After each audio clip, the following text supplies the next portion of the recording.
The situation in France is currently so fractious and indeed violent that they've called off the King's visit. That's quite a big deal. I try and think of other countries where you've gone in the blink of an eye from, yeah, we'll have the old king over for a quick visit to, oh, sacre bleu.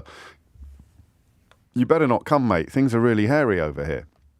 And what they are hairy about is retirement age, the age at which you can enjoy the full benefits of your retirement, which I presume is more generous than it is here, although I am going to be educated this hour by you. And what they are cross about is the insistence by Macron, who's bypassed Parliament to do so, on the grounds of a kind of economic necessity to raise the retirement age in France from 62 to 64.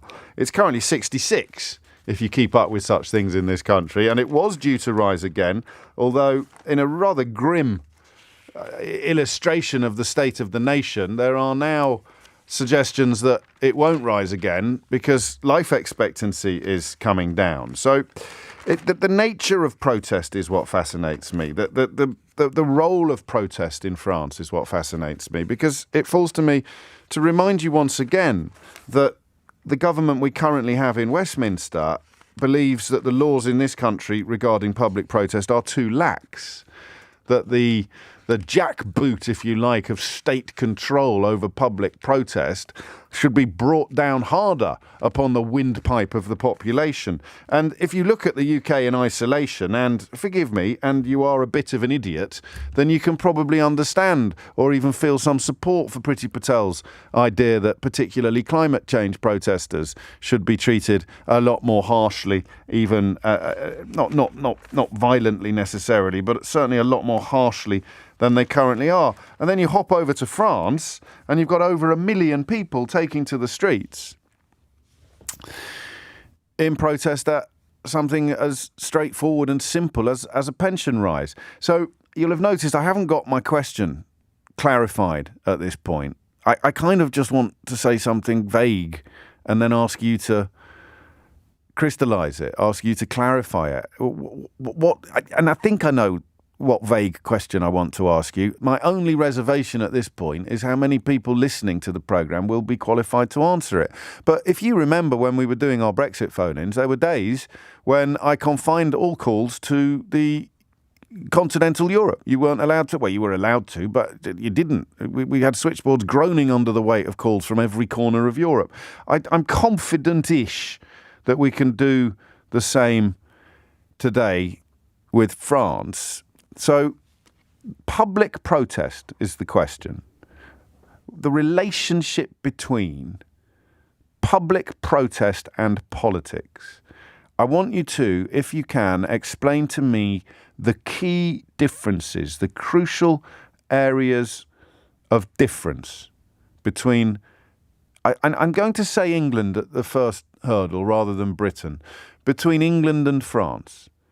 What is it that is so different, culturally or historically? And I want you to educate me, okay? I'm not suggesting for a minute that anybody listening is as ignorant as I am, but this might have its roots in revolution. It might have its roots in the secular nation of the French state. It's about because we remember the Gilets jaunes not long ago, a movement that was very confused and confusing, but very impressive in terms of scale and volume.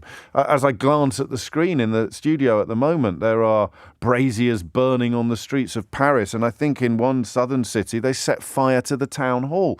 There is tear gas wafting its way through the assembled masses. You can see why King Charles has decided not to go. When was he due to go? It must have been pretty imminently, was it? So they've called that trip off because it looks not unlike a war zone.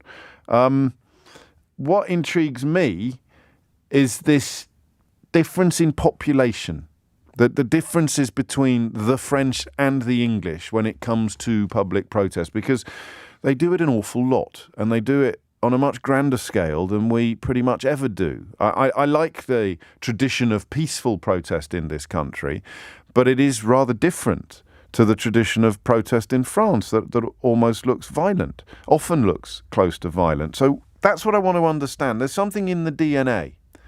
There's something in the French culture, the French history, that has incubated a different relationship with public protest to the one that we have here. I wonder whether deference gets a look in again, as it did in the last hour. That Scottish history seems to have bred less deference to what we might call the landlord class than English history has. I find Scottish politics or the Scottish people less deferential. That sort of know your place and ask no questions seems to me to be a peculiarly English phenomenon, and one that France, to the best of my knowledge, doesn't have. Certainly the rejection of the royal family and the rejection of the nobility would suggest some form of opposition to deference in general and in particular. But that doesn't necessarily explain the full shift as you cross the English Channel from a population that never really protests violently, except in deeply unpleasant scenarios like outside asylum centres or similar, to a country just a short hop over the Channel where the history of violent protest, the role of violent protest, seems to me to be very different. So talk to me about it. That's all. I'm not feigning ignorance on this. Like most Brits, I'm woefully ill-equipped to talk about other countries and other cultures with much knowledge or depth. And it is even more woeful, of course, the closer that country is. And maybe I've got it all completely wrong, and you don't recognise what I'm seeking to describe as a closer relationship between protest and population, a different relationship between protest and population. And of course, if you're there and you're following events closely, give us an update. What's likely to happen? Is Macron going to have to? Is there a point at which Macron steps down or stands down, steps back? I don't think he's going to leave office.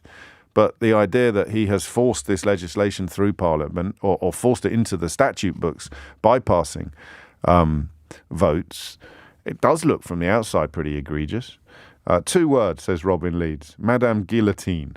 Is it that simple, do you think? The idea that the French learnt long ago that you can actually affect the ultimate change through mass movements on streets, and therefore mass movements on streets have a weight and a resonance in France that they will never have here, because we ain't never had no revolution